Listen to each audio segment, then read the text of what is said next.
Vous, les funambules de l'incohérence, les acrobates de la compromission, les jongleurs de la trahison nationale, vous, les fossoyeurs de notre dignité collective, les entrepreneurs des pompes funèbres de nos valeurs, les croque-morts de notre souveraineté morale, vous, les proxénètes de la République, maquillant vos putains idéologiques en vierges diplomatiques, les vendant aux plus offrants sur le marché international de l'hypocrisie, vous, les alchimistes de la honte, transformant nos principes en plomb et vos intérêts en or, avec la dextérité d'un pickpocket de l'amour-propre. Vous n'avez que mon mépris.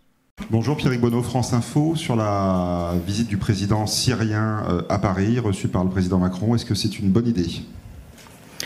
Voilà, oui, je crois qu'il y a eu un immense espoir qui a été levé par la chute du régime de Bachar el-Assad en Syrie. Mon Dieu, quel sublime spectacle d'hypocrisie politique!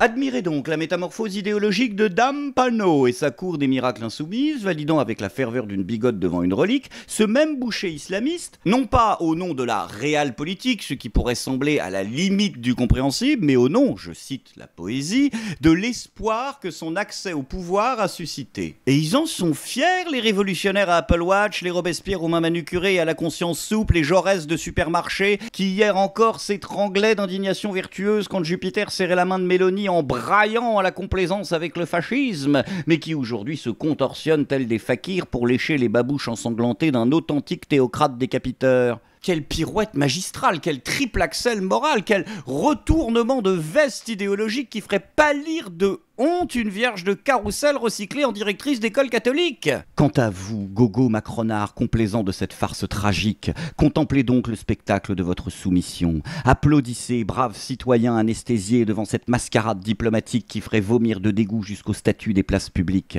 Admirez ce chef-d'œuvre de l'incohérence nationale, ce monument à la versatilité politique érigé sur les cadavres de ceux qu'on pleurait hier et qu'on trahit aujourd'hui. N'entendez-vous pas le ricanement des égorgeurs dans les coulisses de ce théâtre grotesque ? Ne percevez-vous pas le bruissement sinistre des couteaux qu'on aiguise pendant que vous vous émerveillez devant ce ballet diplomatique chorégraphié par les maîtres de la duplicité ?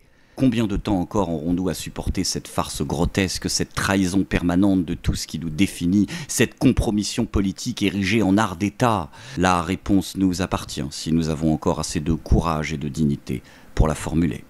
Vive la France!